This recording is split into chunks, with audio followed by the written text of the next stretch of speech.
Chapter 17 of Secrets of a Sun King. I'd never expected an Egyptian evening to be so cool. Under a clear, starry sky with mist coming off the river, it could almost have been England. Yet it wasn't England. The hum of insects and the smell like dust and sweat and mint all mixed together told me exactly where I was. I felt excited again. Terrified. I sensed it in the others too.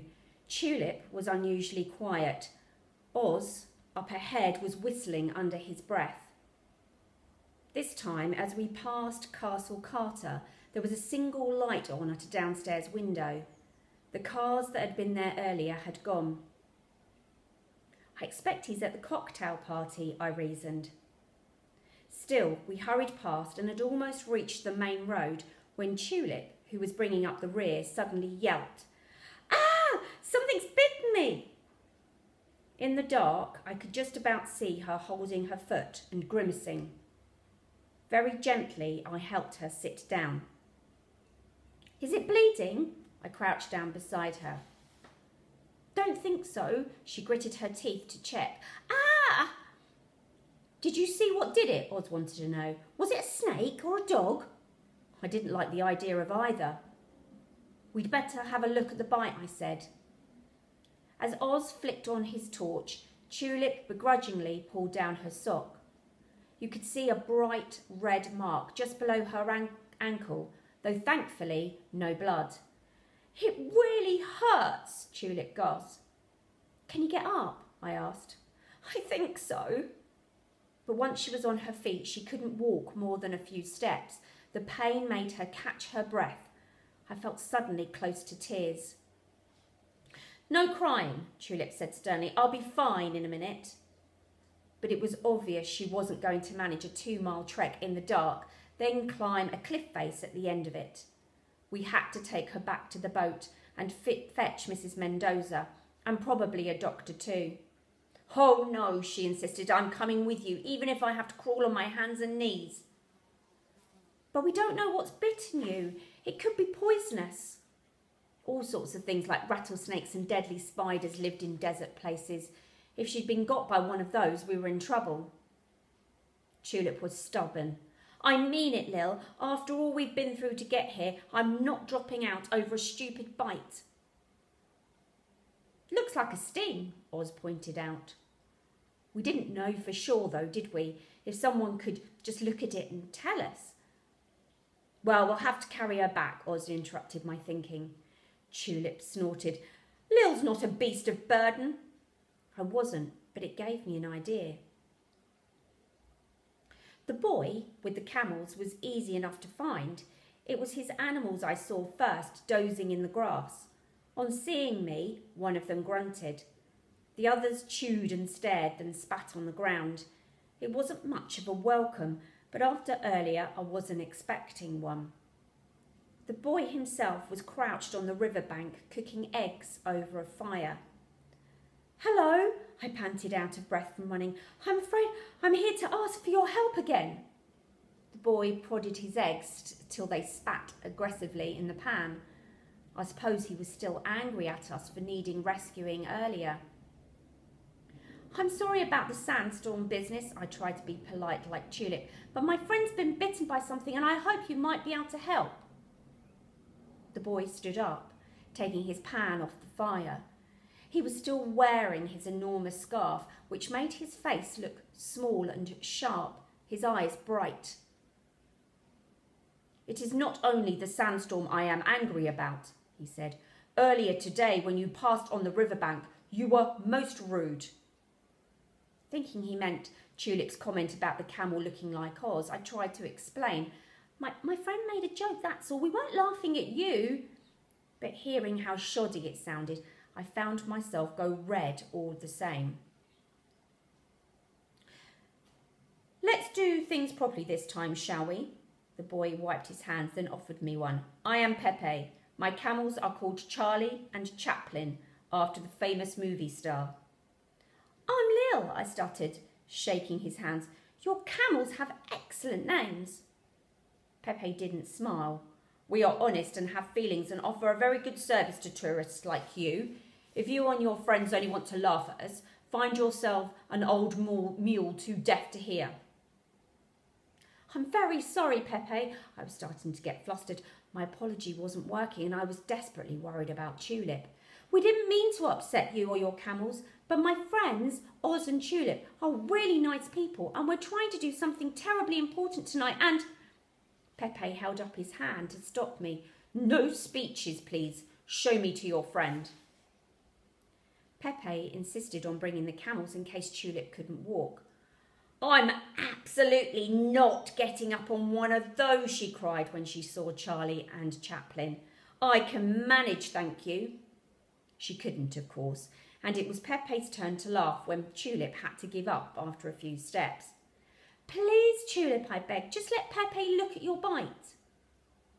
Rolling her eyes like I was making a huge fuss, she pulled down her sock for him to see. The wound definitely looked worse. It was red and swollen, about the size of a hockey ball, with 2 marks in the middle where the skin was pierced. "How bad is the pain?" Pepe asked. Tulip grimaced. "Like red-hot worms crawling up my leg." It sounded awful. Pepe sat back on his heels. "Ah, that will be a scorpion." "Crikey, I've never seen a proper scorpion sting before," Oz said with relish. Tulip looked at me terrified. I held her hand. No, Pepe reassured us. "A scorpion sting is good. At least it's better than a snake bite.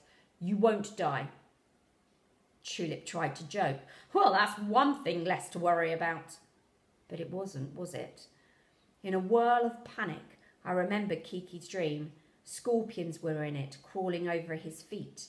It was another bad omen. Lysandra had said, a sign of danger, death, poison. I told the others as quickly and as plainly as I could. If I'd been dreading the curse was now stalking us, then Tulip was the next victim. None of us were immune. "Then we absolutely can't delay any longer," she said, squeezing my hand tightly. "Where is it you're wanting to go?" Pepe asked. When I told him, he looked at me like I was mad. "To the Pharaoh's tomb? Tonight?" "Not the Pharaoh's tomb exactly. The cliff above it, to be precise, and quickly too, if you don't mind." He shook his head. "Oh no, no one goes there at night." My skin prickled. The valley had a strange, eerie feel to it, all right. I'd sensed it myself, but we were well beyond being put off by it. Though Pepe meant something else. "There are special rules for visiting the valley these days."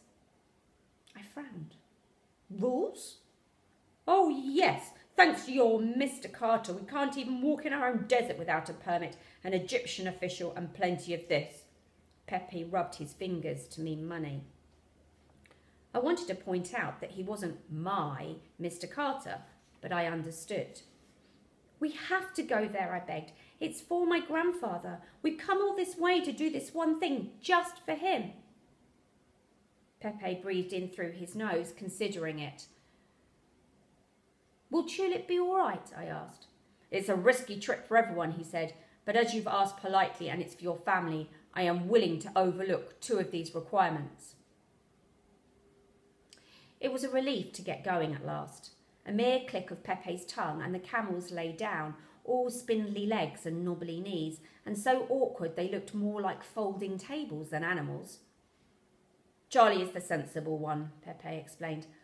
"I'll have him," Oz said, and before anyone could argue, he'd scrambled on board. "And Chaplin here is the show-off," Pepe told us, though both camels looked the same to me. I was right about the saddles. They were horribly uncomfortable and scratchy against your knees, and when our camel knelt on his front legs to stand up, I was petrified we'd slide down its neck. At least with 2 of us, me in front, Tulip behind, it meant we were wedged in tight. The actual riding part wasn't too bad either, like sitting in a bony armchair. The miles went by quickly. As it was late, there was no traffic on the main road.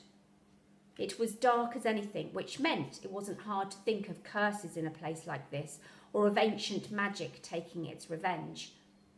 When I felt myself getting scared, I thought of Grandad and patted my satchel for reassurance. And when I wasn't worrying about him, I kept asking Tulip if she was all right. "My leg's going sort of tingly and numb," she said. It feels weird, but it's better than the pain." Pepe's way down into the valley was quicker and steeper than ours. It wasn't the easiest route, he explained, but it was the most secret. "There are guards patrolling," he told us. "They'll arrest us if we're caught without proper papers. I warn you now." As soon as we left the road, the darkness changed. It got thicker, colder. Under Pepe's firm orders, we kept absolutely quiet. "All you must do is hold on tight," he instructed. "Trust your camel. He'll know what he's doing." I wasn't sure how true this was because at first Chaplin kept stumbling over every rock we came to. I felt mean not turning my torch on to help him, but Pepe laughed quietly. "You think camels use torches? They see by starlight." I looked up when he said that. Properly looked up. I mean, until my eyes got used to the night. "Oh, Tulip," I whispered, "have you seen the sky?" She hugged me a little tighter round the waist. "Dear Lil, I've been looking up at it for miles." In London, you only saw the faintest stars right in the middle of the sky. Here they were everywhere, right down to the far-flung corners and all along the edges. There was almost too many, if that were possible. What I saw now over to our left looked like yet another one, except stars didn't move from side to side. Oz had seen it too and turned in his saddle. "Pepe, what's that over there?" The light was below us on the path, and as much as I could tell, not that far away. It stood out quite clearly, bobbing a little as it moved.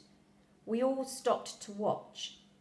"It's coming from the tomb site," Pepe explained. "It appears to be a torch." The camels began to plod forwards again, the path levelling out as we reached the valley floor.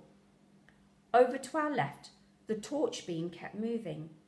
Someone else was very definitely there. "You have to have a permit to be in the valley," Pepe reminded me, "and the company of an Egyptian official. It is the law, even for Mr. Carter." A law we were breaking, I thought nervously. We didn't have a permit, and surely Pepe wasn't old enough to be an official. "Who do you think it is then?" I asked. "Only the guards. Probably."